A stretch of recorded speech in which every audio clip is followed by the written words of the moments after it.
Just like to really welcome everyone to the opening of our exhibition, and look, I'm just absolutely knocked out by the amount of people, and I think I'll say it a number of times that for me, when I walk around the gallery, there's such a mixture of, there's a real beauty in the pieces that these wonderful artists have produced in collaboration with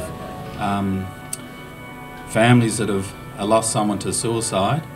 But underlying that, there's a tragedy, and I thank you all for sharing in that with us and coming to support us in a way with by coming to this exhibition. How good is this? Fantastic turnout.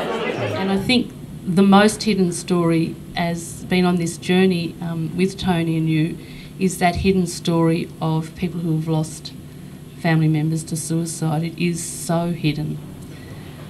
And so I have to firstly say that I have the utmost admiration and respect for the people that participated in this to share their stories. It's a really brave thing to do, as Tony said, to go back and relive and revisit these strong emotions in order to communicate to others, I think is just really incredibly... I'm full of awe and admiration for you. On the paperwork on the wall over there, it's written up that suicide takes 7 people a day in Australia. 7 people a day die through suicide in Australia. And my mathematician worked that out, that it's over 2,500 people a year lose their life in this country through suicide. This is obviously an important issue. I lost my daughter 5 years ago through suicide.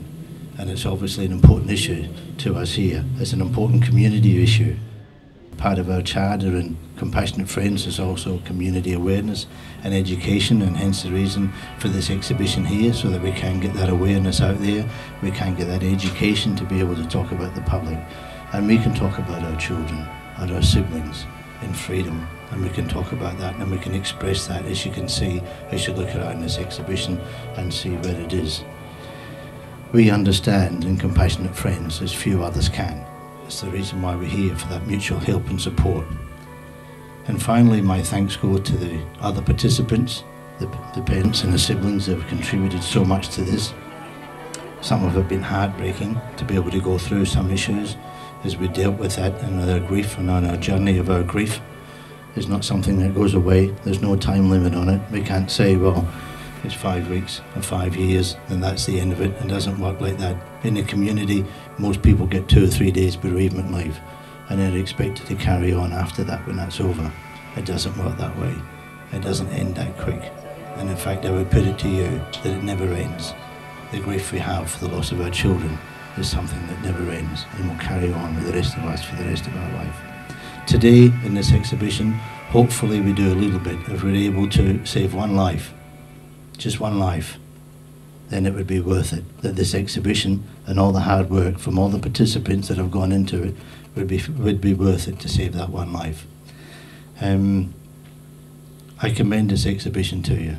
Please absorb with it. Please join us in our journey, in our grief journey, and be with us as we go along. We're not afraid. Don't be afraid of us either. Join with us in our journey, and I commend this exhibition to you. Thank you. You know, as Tony said, when he asked me, I didn't hesitate for a second, because the first thing I wanted to say is that it's just very good to be here in a sense of solidarity with everyone here today because of what you've all experienced. That's the first thing. And also that to get a sense of hope and positivity that I think John referred to. How can we turn these tragic experiences into something positive, so we can save some lives in the future? So that's another part of my motivation as well, and I think we can do that.